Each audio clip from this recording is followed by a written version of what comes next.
How we're keeping, guys? It's David O'Connor here from Doc Fitness, and we're doing our first ever coaches Q&A session today with myself and Robbie behind me here. So basically we're just going to dive in.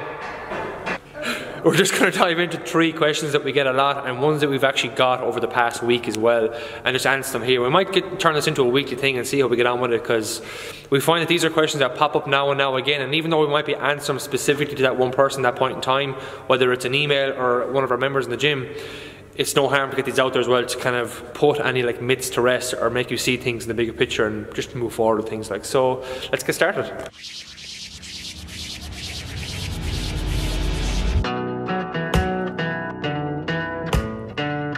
So basically with the 3 questions written down here, Robbie's going to go ahead and ask me a question, I'm going to do vice versa for him, and we're just going to answer and see what comes out into play.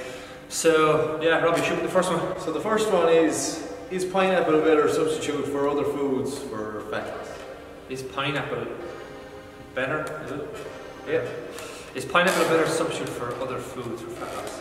This one actually was tied into questions we get like a lot around what are the best foods for fat loss, or some variation of it. But again, it doesn't matter if it's a Mars bar or a banana or a pineapple in this case. The fact is, like, if you're going to overeat at the end of the day, that's what's going to determine whether you lose, maintain or gain your weight. Now I know it's a very simplistic way to look at it, like, but having, let's say in this case, a pineapple versus something else of similar, let's say, caloric content of it. Let's just say if you had a bite of a half a Mars bar, the same, let's say, quantity in calories in pineapple, if you're still within your calorie intake, or let's say burning off more calories at the end of the day, it's going to be fine. It's not going to have a hindrance on your progress. Like, so technically the easiest way to answer that is that there's no magical foods for fat loss.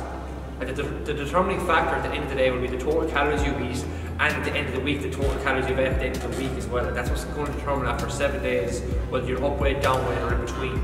So hopefully that'll kind of just make it see the bigger picture of that. I know it's an easy way to kind of answer that too and avoid the fact like of answering that specific pineapple question. But yeah, if you like, it's going to be better than, yes, it'll be better and easier to undereat on a pineapple versus sweets or chocolate or anything like that. But don't think that one food is going to be magically better than everything else. Like, if you're getting the base out of protein, if you're getting your healthy, let's say healthy fats and veg and nice carb sources throughout the day, it'll be fine to add in a chocolate bar or whatever at the end of the day, as long as you're not overeating. And you'll judge that by what your weight is like at the end of a week, 2-week period, and you can tweak it from there. So that was a long way around answering that, but hopefully it made that make sense? Yeah. I think it did.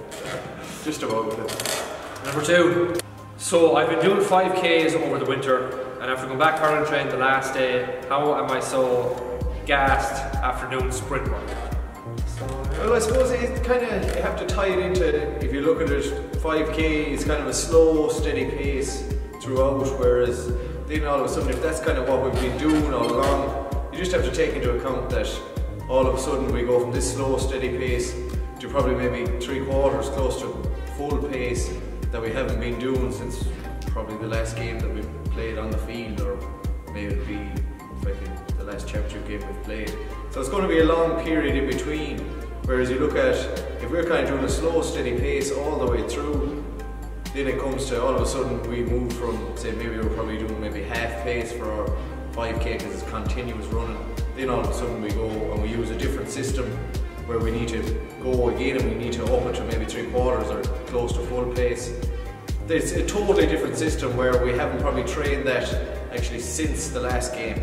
So I'd be probably kind of advising someone to go down the line of maybe breaking up your 5K, maybe break it into 100-meter blocks, where maybe you go for a jog for 100, maybe 3/4 for 100, and then maybe not even 100 for a full-out sprint, and break it up that way a little bit more. It's more realistic to your field sports. Like, you're not continuously running for maybe your 5K is 25 minutes or whatever it is. You're not continuously running for 25 minutes in a game of hurling or football or soccer, whatever it is. You're kind of walking, then you'll run, maybe you're 3/4 to track your man, then all of a sudden you're just back down to a walk, you're walking back into your position, and then you're going full tilt again. Whereas our 5K is kind of the slow, steady, and we don't really kick into that full motion. That's probably kind of where kind of people kind of get caught up a little bit, this continuous 5K.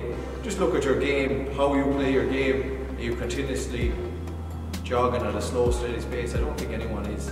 I think you just go from one burst then the next thing the ball is gone the other end of the field, you're probably more than likely you're going to walk back into position, and the same thing is going to happen again. So you're repeating the process.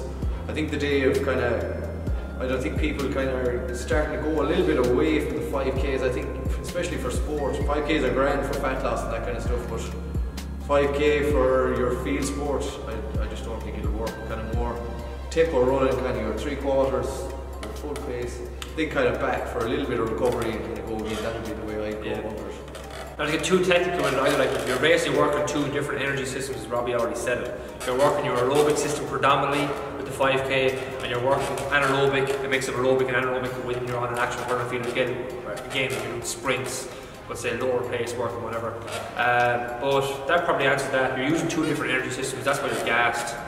If you're training right throughout, you shouldn't have that come back and part of it. It's part and parcel with the two, like, so don't get hung up on it.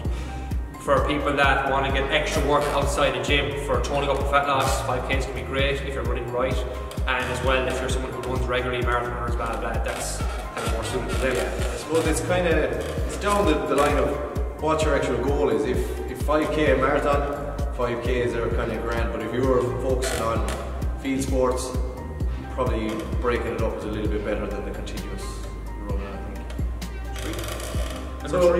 Number three, what are the best exercises for toning my stomach?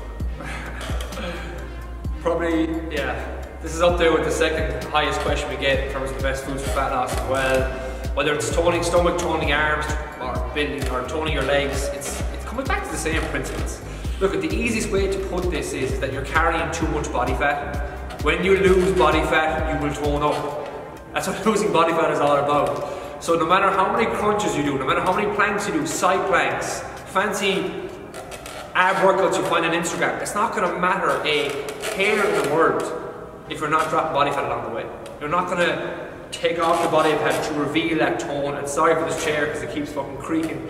But drop body fat is the easiest sense there. Yes, you need a strong core as like the foundation of your house, because if you don't have a strong core, you're not going to be able to train properly down the line. And again, like, you know, it's a side point, but working your core is a full cylinder, so your front, sides and back. But drop body fat is the easiest answer to that. So there's our first Q&A session done. We're going to leave it at 3 questions because it's going to get carried away if we go too deep into it. We've had a basic nutrition question, more of a sport related question, and a training one for toning up. Hopefully you've taken something away. But if you have any questions as well that you want to submit weekly for this, pop them under this video or pop us over an email at lifestyle@thedoctor.ie. And yeah, that's all from me. Bye. Bye bye.